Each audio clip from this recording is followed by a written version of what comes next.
Hello, my name is Katie. Welcome back to my channel. I am here today to talk about some new book releases for July that I am excited about.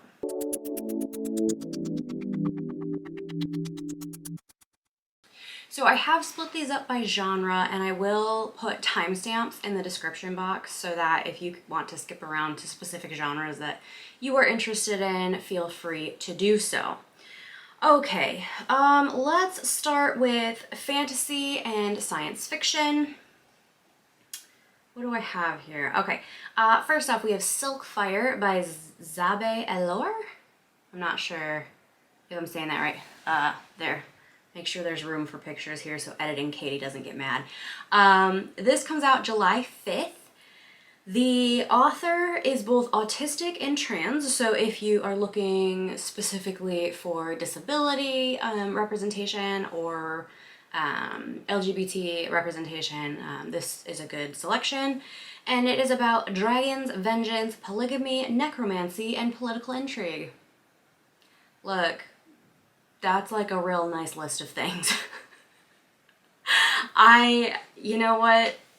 If this is done well, it's going to be excellent. I don't know anything else about it. I really didn't need to. So, you know, if any of those are like buzzwords for you, maybe look into it a little further. And then the other, I think this is science fiction? Yeah. A Half-Built Garden by Ruthanna Emrys. This comes out July 26th. The author is described as a literary descendant of Ursula K. Le Guin. It is a novel of extraterrestrial diplomacy and urgent climate repair. The year is 2083. Judith awakens to a warning for unknown pollutants in the Chesapeake Bay. She's expecting another false alarm, but instead discovers alien life whose goal is to save humanity by convincing them to join them in the stars, even if they have to do this by force. I love science fiction. I love First Contact with Aliens. This is a lot of things that I like. I have never read anything by Ursula K. Le Guin. I know that I should, and perhaps that'll be a 2023 project. Either way, I'm excited about this book. Okay, next up we have thrillers.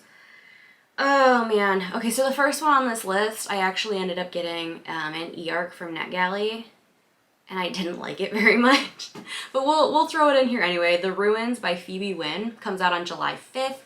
I read Madam by Phoebe Wynne last year, and I really enjoyed it. So I was hoping that The Ruins would be excellent because it is described as a suspenseful, feminist, gothic coming-of-age with shades of Patricia Highsmith and Atonement pitched against the sun-soaked background of the French Riviera. That has a lot of good things. The problem is I didn't find it particularly suspenseful. I didn't particularly find it feminist or gothic. So that's that. I also was like really confused with the organization, and it was one of those books that should have been pretty fast-paced and propelled me through it, but it just dragged and dragged, and it took me days to get through it. So, I mean, if you want to give it a go, just know that I only gave it like 1.5 stars. Alright, next up, What Moves the Dead by T. Kingfsiher. This comes out July 12th. This is a retelling of The Fall of the House of Usher with vibes of Mexican Gothic. Love Fall of the House of Usher and Mexican Gothic, so I am on board. In this book, Alex Easton rushes to the side of his dying childhood friend, Madeline Usher. Madeline is sleepwalking and speaking in strange voices. Her brother Roderick is ill with a mysterious nervous ailment. Alex discovers strange fungal growths and possessed wildlife. I want to read this book. I requested an e-arc from NetGalley and I didn't get it, unfortunately. So I am anxiously awaiting the release of this. Okay, wow, lots of thrillers. Goodness. The It Girl by Ruth Ware. This comes out July 12th. This follows a woman on the search for answers a decade after her friend's murder. In general, I like Ruth Ware. So hopefully this is good. I am not... I don't know. I didn't really like her last release overly much, so I'm hoping this goes okay. Then we have Upgrade by Blake Crouch. This comes out July 12th. I actually got an e-arc of this already, and I read it, and I have a review for it, so I will link the review. It's real short, spoiler-free. It just kind of gives you, like, the general setting and my thoughts as far as if I liked it or not. So if you want to know more about that, you can go check that out. but it's very similar to Dark Matter and Recursion, where it's a blend of science fiction and thriller. So if you're into that, I'd say it's worth checking out, especially if you liked Recursion and Dark Matter. I think you'll like Upgrade too.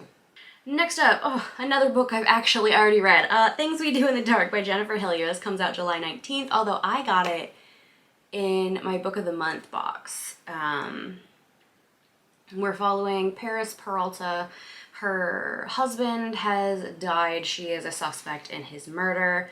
Her husband, Jimmy Peralta, is a stand-up comedian, and he had been struggling with drug abuse and things like that, so he pretty much quit celebrity life, and it was during his retirement that he met and married Paris, and then shortly thereafter wound up back in the spotlight, and Paris wasn't a fan because she has a lot of secrets of her own that she is hiding. Anyway, I really loved it. I gave it 4 stars. I was very, very pleased. So definitely recommend that one. Next up, Just Like Home by Sarah Gailey comes out July 19th. I read The Echo Wife and I really liked it, although I will say The Echo Wife is going to be one of those you either love it or hate it kind of deals. So I'll be curious to know if Just Like Home follows that line as well.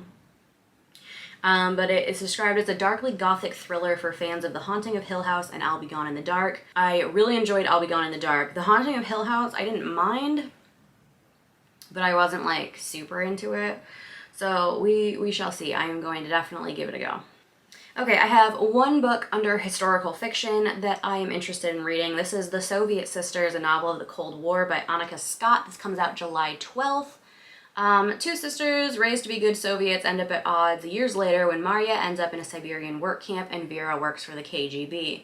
Vera cracks open Marya's case and investigates to discover the truth behind her arrest and perhaps learns more than she bargained for. I just think it sounds interesting. I am moving out of World War II historical fiction and into like Cold War historical fiction, which I think is trending right now anyway. So very, very keen to read this one when it comes out. Okay, wow, we're almost done already. I have a couple of fiction selections. The first is Night of the Living Rez by Morgan Talty. This comes out July 5th. This is a short story collection about trauma, resiliency, identity in a Penobscot community. It's kind of like about life on a reservation, written, I believe, by a Native American author or an Indigenous author. I'm not sure if it's like a Canadian or a United States thing. I know how they're referred to is differently depending on where you're at. But yeah, I thought that sounded interesting. I don't read a ton of short story collections, but I have, for like a year now, have been on a kick where I want to be more exposed to Indigenous authors, and so this sounds like a good one to get into. Okay, another fiction pick, Corinne by Rebecca Morrow. This comes out July 12th. I actually already read this one and I gave it 5 stars. It hit me in the feels in so many ways because the main character, Corinne, she shares a lot of similarities to my life. She was raised in a fundamentalist church, as was I. She ends up cast off and cut off from her family. That didn't quite happen to me. My parents aren't that crazy. However, life circumstances led me to very much isolate myself from them. So I do know what it's like to feel cut off from family, whether you chose to do it or if the decision was taken out of your hands and done for you. Basically, though, she was in love with this boy that was in the church. They were both teenagers, and they take things further than they should, and they get in trouble for it. And this is how Corinne ends up being cast out. And I can relate to that on so many levels. And then years later, she's in her 30s and she comes back to town and she sees him again. And it's like she never left. So there was a lot here that really just spoke to me personally. So whether it's going to work the same for other people or not, I really couldn't say. It was just, it was very much right up my alley. So you know, you're gonna have to decide for yourself on that one because the reviews on it are kind of mediocre, so. Okay, final book is a nonfiction selection, The Disney Revolt, The Great Labor War of Animation's Golden Age by Jake S. Friedman. This comes out July 5th. It is the story of Disney animator Art Babbitt, his work with Disney, and the Union War that nearly destroyed Disney. I enjoyed Disney as much as the next human, and I do understand that the company is pretty shady and has an interesting past, so I think this will be an interesting read for sure. So those are some of the July new releases that I am interested in, that I found to be exciting. Let me know in the comments if you're interested in reading any of these or any other new releases happening in July that you are excited for. I would love to chat with you in the comment section. Thank you so much for watching. Please like and subscribe if you haven't already, and I hopefully will chat with you soon. Bye.